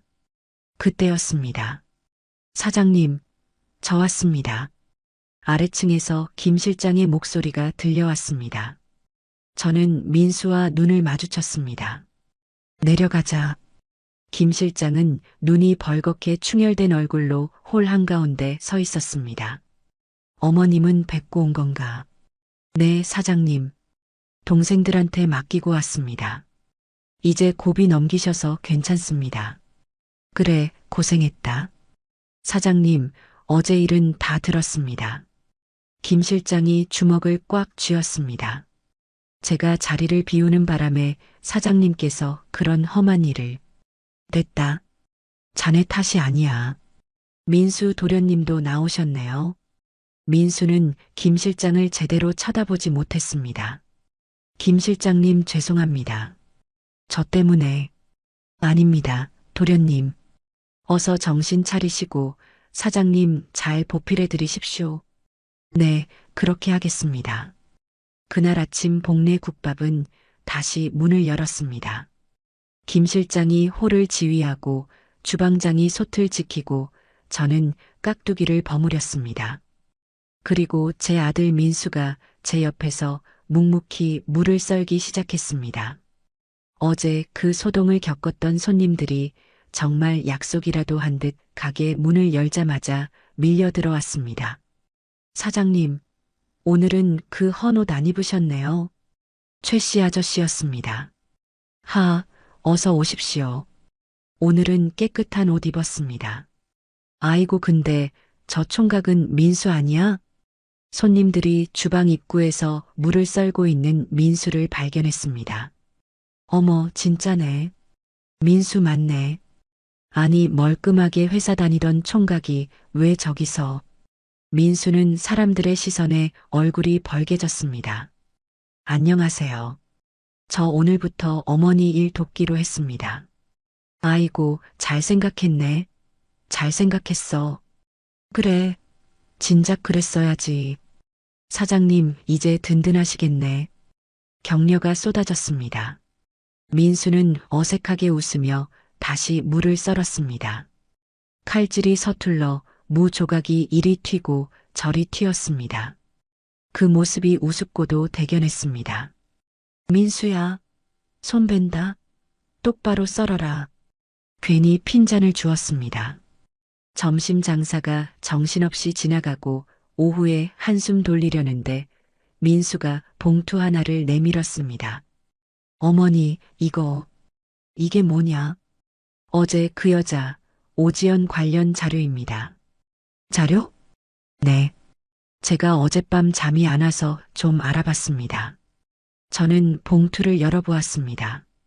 그 안에는 지연 양이 말했던 명문대 교수 아버지가 대학 교직원 명단에 없다는 증명서, 지연 양이 다닌다던 외국계 회사가 실제로는 존재하지 않는 유령 회사라는 자료, 그리고 부동산 개발 사기로 피해를 본 사람들이 인터넷에 올려둔 글들이 출력돼 들어 있었습니다. 민수야, 이건 맞습니다, 어머니. 그 여자는 전문꾼이었습니다. 민수의 목소리가 낮아졌습니다. 저처럼 부모님이 가게나 건물을 가진 외아들들에게 접근해서 결혼을 미끼로 재산을 가로채는 집단 같습니다. 그 교수 아버지라는 것도 전부 가짜 연기였던 겁니다. 손이 떨렸습니다. 그럼 그 개발업자라는 것도 아마 한패일 겁니다. 아니면 그 여자에게 속아서 계약을 진행하려 했겠죠. 분노가 치밀었습니다. 어머니, 그냥 넘기면 안 됩니다. 이건 명백한 사기입니다. 그래, 알아. 저는 민수가 가져온 자료를 굳게 쥐었습니다. 나 박봉래를 노인네라고 부르며 구슬리려 했겠다. 내 평생이 담긴 이 가게를 날로 먹으려 했지. 민수야. 네, 어머니. 경찰에 신고하자. 네. 저도 그럴 생각이었습니다. 하지만 증거가 부족해. 네. 이건 다 정황일 뿐이야. 그 여자가 우리한테 직접 사기를 쳤다는 증거가 없어. 하지만 어제 홀에서 손님들 증언은 그 여자가 인성이 나쁘다는 증거는 될 수 있어도 사기꾼이라는 증거는 안 돼. 민수의 얼굴이 어두워졌습니다. 그럼 그냥 이대로 놔둬야 합니까? 아니, 덫을 놔야지. 네, 덫이라니요. 그 개발업자라는 사람. 아직 이 일이 틀어진 걸 모르고 있을 수도 있어. 아, 지연 양이 그 업자한테 뭐라고 했을까? 노인네 구슬리는 중이다. 아마 이렇게 말했겠지. 그렇겠네요. 그럼 그 업자는 지금 우리가 넘어오기만 기다리고 있을 거야. 저는 김 실장을 불렀습니다. 어제 그 아가씨가 홀에서 떠들던 말 중에 김이사라는 사람 이름 기억나나? 김이사요? 가만히 있자. 맞습니다. 김이사님, 계약 진행해 주세요. 그랬던 것 같습니다. 그래, 그거야. 민수야. 너 지연 양 휴대전화 번호 알지? 네, 알죠. 그 전화 놔줘봐라. 저는 민수의 휴대전화를 받아 오지연이라고 저장된 번호를 제 전화기에 옮겨 적었습니다. 어머니, 지금 뭐 하시려고? 그 김이사라는 사람. 내가 한번 만나봐야겠다. 어머니, 위험합니다. 그 사람들이 어떤 사람들인 줄 알고. 민수야. 저는 아들을 진정시켰습니다. 사기꾼은 자기 꾀에 자기가 넘어가는 법이다. 나는 속아 넘어간 노인네 연기를 좀 해야겠다. 어머니, 걱정 마라. 너랑 김 실장이 뒤에서 똑똑히 지켜보고 있으면 되지. 저는 민수의 휴대전화로 지연 양에게 문자를 보냈습니다. 지연 양, 나 민수 엄마요. 어제 일은 내가 미안했네. 민수 그 녀석 내가 잘 타일렀어. 그 김이사라는 분 나도 한번 만나보고 싶네. 우리 민수 결혼 전에 집 문제 해결해야지. 문자를 보내고 휴대전화를 테이블 위에 올려두었습니다. 과연 이 미끼를 물까? 어머니, 너무 위험한. 그때였습니다. 띵! 민수의 휴대전화가 울렸습니다. 오지연이었습니다. 우리 셋의 눈이 동시에 화면에 꽂혔습니다. 어머님, 정말이세요? 민수 씨는 괜찮대요? 김 이사님은 왜? 저는 헛웃음이 났습니다. 봐라. 바로 문다. 다시 문자를 찍었습니다. 민수는 아직 화가 났지만 내가 설득 중이야. 그 양반 고집 알잖나. 나는 지연 양 편이야. 어서 이 가게 팔고 강남 가고 싶어. 김이사 그분 당장 내일 가게로 오라고 하게. 민수 몰래 내가 도장 찍어줄 테니. 어머니, 정말 도장 찍어주실 거예요? 가짜 도장 말이다. 아, 띵. 다시 문자가 왔습니다. 정말이시죠, 어머님? 믿어도 되죠? 알겠어요. 내일 오후 3시에 김 이사님 보내드릴게요. 민수 씨 없어야 해요. 됐다. 저는 휴대전화를 민수에게 돌려주었습니다. 내일 오후 3시 기억해라. 네, 어머니. 김 실장. 네, 사장님. 내일 우리 아주 특별한 손님을 맞을 준비를 해야겠어. 민수와 김 실장의 얼굴에 긴장감이 감돌았습니다. 내일 이 지긋지긋한 거짓말 뿌리를 뽑자. 드디어 다음날 오후가 되었습니다. 저는 가게 일은 주방장과 직원들에게 맡기고 민수, 김 실장과 함께 2층 단체석 방에 자리를 잡았습니다. 어머니, 정말 괜찮으시겠어요? 민수가 초조하게 손톱을 깨물었습니다. 민수야, 손톱 깨물지 마라. 사내 자식이 그게 뭐냐? 네, 어머니. 김 실장. 네. 녹음기랑 촬영기 준비됐나? 네, 사장님. 저기 화분 뒤에 카메라 설치해뒀고 제 주머니에 녹음기도 있습니다. 걱정 마십시오. 민수, 너는 옆방에서 조용히 있어. 어머니, 저도 같이. 안 된다. 내 얼굴 보면 그 김이사가 눈치챌 거야. 너는 이 모든 상황이 녹화되고 녹음되는 것만 잘 확인해. 네, 알겠습니다. 민수가 옆방으로 건너갔습니다. 저는 김 실장과 마주 앉았습니다. 사장님, 떨리십니까? 떨리긴. 오히려 재미있지. 내 가게 팔아먹으러 온 꾼 얼굴 한번 보자고. 오후 3시 5분 전. 가게 입구에서 풍경 소리가 났습니다. 홀 직원이 2층으로 안내하는 소리가 들렸습니다. 사장님, 저쪽 방에서 기다리시랍니다. 똑똑. 문이 열리고 번지르르하게 차려입은 중년 남자가 들어왔습니다. 아이고, 박복래 사장님 맞으십니까? 누구신데 그러나? 아, 저는 오지연 양 소개로 온 김이사라고 합니다. 저는 일부러 어수룩한 노인네처럼 굴었습니다. 그래. 근데 지연 양은 왜 안 왔어? 아, 그게 지연 양이 오늘 급한 일이 생겨서요. 제가 먼저 와서 사장님 뵙고 계약서 쓰라고 했습니다. 계약서? 김 이사가 기다렸다는 듯 가방에서 서류 뭉치를 꺼냈습니다. 네, 사장님.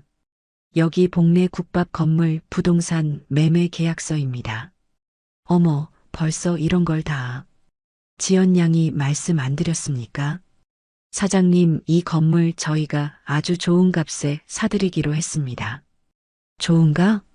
네. 여기 보시면 금액이.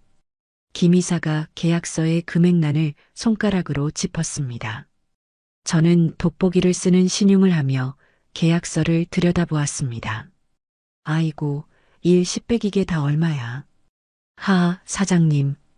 이 돈이면 강남 가셔서 편하게 사실 수 있습니다. 지연 양이 그러더군요. 이렇게 고생만 하신 어머님, 이제 쉬게 해드리고 싶다. 그랬어? 우리 지연이가? 그럼요.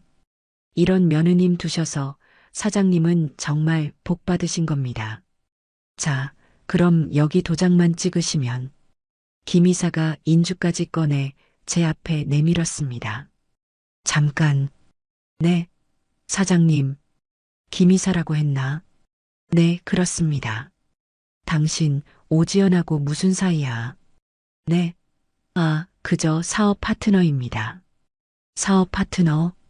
네, 지연 양이 이렇게 좋은 매물 찾아오면 저희가 개발하고 그 수익을 좀 나누는 관계입니다. 그래. 그럼 지연 양이 가짜 교수 아버지까지 만들어서 내 아들 홀린 것도 알고 있었나? 네. 그게 무슨... 김 이사의 얼굴이 굳었습니다. 김 실장. 네, 사장님. 이제 그만 녹음 끝내도 되겠네. 네. 사장님, 이게 무슨... 김 이사가 벌떡 일어서려 했습니다. 앉아. 제 목소리가 차갑게 떨어졌습니다. 앉으라고 했네. 김 이사는 멈칫했습니다. 당신 지금 사기 공모 혐의로 내 카메라에 다 찍혔어. 카메라라니요. 그때 옆방 문이 벌컥 열리고 민수가 휴대전화를 들고 나왔습니다. 김 이사님 맞으시죠? 당신은 누구요? 이 건물주 아들 박민수입니다. 김 이사의 얼굴이 하얗게 질렸습니다. 방금 오지연과 수익을 나눈다고 말씀하신 거 여기 전부 녹화됐습니다. 김 이사의 얼굴이 잿빛이 됐습니다. 이게 무슨... 오지연 그 여자가 노인네 다 구슬렀다고 해서... 아이고, 김 이사. 당신이야말로 그 여자한테 놀아놨구먼. 그 여자가 말한 노인네가 바로 나요. 저는 주머니에서 진짜 인감 도장을 꺼내 탁 보여줬습니다. 이 도장이 그렇게 갖고 싶었나? 김 이사는 입을 닫았습니다. 지금 여기서 나랑 경찰서 같이 갈 텐가? 아니면 내가 아는 오지연의 사기 행각 전부 불고 너라도 빠져나갈 텐가? 김 이사는 바닥에 주저앉았습니다. 살려주십시오, 사장님. 저는 정말 지연 양 말만 믿고... 됐다. 저는 민수를 보았습니다. 민수야. 내 어머니. 경찰서 가자. 가서 이 지긋지긋한 거짓말 싹 다 끝내버리자. 그날 오후 저와 민수 그리고 김 실장은 김 이사를 데리고 곧장 경찰서로 향했습니다. 김 이사라는 자는 차에 타는 내내 자기도 피해자라며 억울하다고 소리를 질러댔습니다. 하지만 막상 경찰서 건물에 들어서고 사기라는 단어가 오가는 것을 보더니 그 번지르르 하던 얼굴이 하얗게 질리기 시작하더군요. 우리는 담당 형사라는 사람 앞에 마주 앉았습니다. 그래서 이분이 복내 국밥 건물을 팔라고 사기를 쳤다. 이 말씀이시죠? 형사의 말은 반신반의하는 투였습니다. 그때 민수가 자신이 밤새 모은 자료를 책상 위에 차분하게 펼쳐놓았습니다. 여기 오지연이라는 여자가 재직 중이라던 회사는 존재하지 않는 유령 회사입니다. 이건 오지연의 아버지가 명문대 교수라고 했지만 교직원 명단 어디에도 없다는 증명서입니다. 민수가 내미는 증거에 형사의 눈이 조금씩 달라졌습니다. 그리고 이건... 민수가 USB 하나를 내밀었습니다. 오늘 이 김 이사라는 사람이 오지연과 수익을 나누기로 했다고 자기 입으로 공모 사실을 인정한 영상입니다. 형사의 표정이 완전히 굳어졌습니다. 김 실장이 옆에서 거들었죠. 제가 어제 홀에서 똑똑히 들었습니다. 저 김 이사가 노인네는 구슬리면 된다는 그 여자 말을 믿고 오늘 도장을 받으러 온 겁니다. 모든 시선이 김 이사에게 쏠렸습니다. 아닙니다. 형사님, 저는... 김 이사는 자기가 살기 위해 그야말로 모든 것을 실토하기 시작했습니다. 저는 오지연이 시키는 대로만 했습니다. 그 여자가 원래 이런 식으로 건물주 아들들한테 접근해서 결혼을 미끼로 조직적이었습니까? 형사의 날카로운 질문에 김 이사는 고개를 미친 듯이 끄덕였습니다. 네, 가짜 아버지 역할, 바람잡이 친구 역할 다 따로 있습니다. 저는 그냥 개발 계약만 담당했을 뿐입니다. 저 말고도 그 여자한테 당한 사람이 한둘이 아닙니다. 그녀는 그저 철없는 속물이 아니라 아주 질이 나쁜 상습범이었고 모든 것이 조직적이었습니다. 민수가 모아온 다른 피해자들의 정황 자료, 김 이사의 결정적인 증언, 그리고 우리가 오늘 확보한 영상 증거까지 더해지자 형사들은 즉시 수사팀을 꾸렸습니다. 증거는 차고 넘쳤죠. 며칠 뒤 집에서 민수와 함께 늦은 저녁을 먹고 있는데 담당 형사에게서 전화가 걸려왔습니다. 오지연과 그 가짜 교수 아버지 역할을 했던 일당이 다른 곳에서 또 비슷한 짓을 하려다가 모두 검거됐다는 소식이었습니다. 경찰서에서 추가 조사를 위해 저를 불렀고 저는 그곳에서 쇠고랑을 찬 지연 양과 마주쳤습니다. 그 화려하던 모습은 온데간데없고 도끼만 남은 눈으로 저를 쏘아보더군요. 이 노인네, 너 때문에 내 인생이. 그들은 마지막 순간까지도 제게 악을 썼습니다. 저는 아무 대꾸도 하지 않았습니다. 그저 혀만 차고 묵묵히 돌아섰습니다. 죄가 달게 받아라. 그 아이는 자기가 무시했던 그 노인네의 인생과 그 시장통 가게의 힘을 너무 얕잡아 본 대가를 치르게 된 겁니다. 그렇게 모든 폭풍이 지나가고 복례국밥에는 다시금 따뜻한 평화가 찾아왔습니다. 물론 조금 달라진 평화였죠. 김 실장은 어머님을 무사히 요양원에 모시고 돌아와 예전처럼 홀을 쩌렁쩌렁하게 지휘했습니다. 그는 저만 보면 사장님, 저 이제 사장님 며느리감은 제가 이력서부터 가족관계 증명서까지 다 떼어오라고 해서 직접 면접 봅니다. 하고 너스레를 떨었습니다. 그 말에 가게 안이 한바탕 웃음바다가 되었죠. 주방장과 홀 이모들도 가장 큰 변화의 중심에 선 민수를 대하는 태도가 달라졌습니다. 아이고, 우리 민수 도련님, 오늘은 무 하나 다 썰었네. 어제는 반토막 내더니. 어머, 주방장님. 도련님이 아니라 막내라고 부르셔야지. 우리 막내 칼질이 제법 늘었네. 그래도 손은 베지 말고. 하며 어색하게 주방 구석에서 땀을 뻘뻘 흘리는 민수를 이제는 한 식구로 아들처럼 챙겨줬습니다. 가장 크게 달라진 건 역시 민수였습니다. 그 녀석은 멀쩡하게 다니던 큰 회사에 낸 사표를 단 하루도 후회하지 않았습니다. 오히려 매일 새벽 저보다 먼저 주방에 나와 가마솥의 불을 확인하고 밤새 우러난 육수 맛을 보고 있었습니다. 그 뒷모습을 보고 있자니 왠지 모르게 콧등이 시큰해졌습니다. 어느 날 이른 새벽 저와 단둘이 육수 앞을 지키고 서 있던 민수가 저를 불렀습니다. 어머니, 왜? 그 육수 비법 좀 알려주시면 안 되겠습니까? 그 녀석답지 않게 조심스럽고 또 진지한 목소리였습니다. 저는 아무 말 없이 제 거친 손으로 민수의 그 곱던 손을 잡고 가마솥 앞으로 바싹 당겨 데려갔습니다.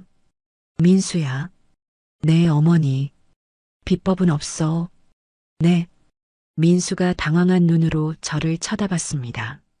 비법 같은 건 처음부터 없었어. 그저 매일 아침 이 자리에 서는 거다. 저는 펄펄 끓는 육수를 가리켰습니다.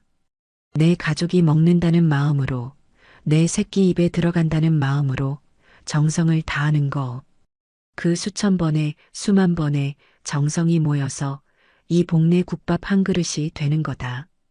그게 전부야. 민수는 가마솥에서 뿜어져 나오는 뜨거운 김을 한참이나 멍하니 바라보았습니다. 그 김 너머로 자신의 어리석었던 과거를 본 것인지 아니면 제가 버텨온 세월을 본 것인지 알 수는 없었습니다. 한참 뒤에 민수가 조용히 입을 열었습니다. 알겠습니다, 어머니. 제가 이 정성 한번 제대로 이어보겠습니다. 저는 그런 아들의 어깨를 솥을 닦던 손으로 툭 하고 힘껏 쳤습니다. 그래, 어디 한번 해봐라. 제 아들이 드디어 제 곁으로, 제 인생으로 돌아온 순간이었습니다. 그날도 가게 홀은 점심 손님들로 발 디딜 틈 없이 가득했습니다. 사장님, 여기 깍두기 한 접시 더. 홀이 떠나가라 울리는 최 씨 아저씨의 우렁찬 목소리가 그날따라 유난히 정겹게 들렸습니다. 네, 지금 갑니다. 저는 갓 버무린 깍두기 한 접시를 쟁반에 받쳐들고 홀로 당당하게 나갔습니다. 어제의 그 낡고 젖었던 일복이 아니라 깨끗하게 다려입은 사장 박복래의 조끼를 입고 말입니다. 내 평생이 담긴 이 가게에 적군들이 말하던 격식은 없을지 몰라도 그 정성만큼은 이 세상 누구에게도 안 밀리는 이 복내 국밥은 오늘도 내 아들과 함께 그 어느 때보다 뜨겁게 끓고 있습니다. 있습니다. 있습니다. 있습니다. 있습니다. 있습니다. 있습니다. 있습니다.